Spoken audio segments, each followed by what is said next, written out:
Hello everyone, and welcome back to Fighting on the Internet. I'm your host, Shane. Today's topic is going to be whataboutism. I guarantee you've had a fight with somebody on the internet and you've said, well, here's what's going on, and their answer was, well, what about this? You could probably come up with a couple examples. That's classically known as whataboutism. That's when you bring up a point and someone does not have a way to argue the point that you've brought up, and they bring up an alternative point in order to pivot the argument to something that they have more information about. So I could grab a couple examples. One would be, this is a super popular one, something about President Trump that's negative. And then somebody would immediately turn and go, well, what about Hillary's emails? We can address both of those subjects separately. We can address the original concern, and then we can circle back around and also address Hillary's emails. But to compare these two things is a whataboutism. It's a false equivalency. It's a logical fallacy. You could apply this to fitness. You could apply this to basically anything. If you bring up a point and you've got a valid argument and someone is lacking the ability to argue, there's a lot of different ways that they may not even intend to pivot the conversation to a subject that they're more comfortable with, but oftentimes the ability to pivot isn't something they intend to do, but what they unknowingly do is they use a fallacious argument.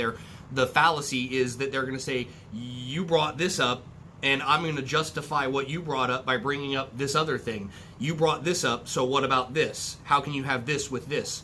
And those two things do not necessarily need to be compared. They're kind of intentionally hoping to rope you in to muddy the waters of that argument. So just know that if someone brings up a point, and it usually has the phrase, well, what about this? That's a dead giveaway that you're dealing with someone who may not have wanted to entertain your original thought process. And the best way to put your foot down on that would be to step up and say, hey, listen, I'd love to address the concern that you just brought up separately in another time and space, but this conversation or this post or this thread is confined to this original topic. And if you want to talk about your other topic, or if you want to weigh which one of these things is the lesser of two evils, or maybe both of these things are bad, like maybe you were critiquing the president and you don't like the president, and maybe you don't like Hillary Clinton, and somebody says, well, you only hate Trump because but what about Hillary Clinton? That would have been worse.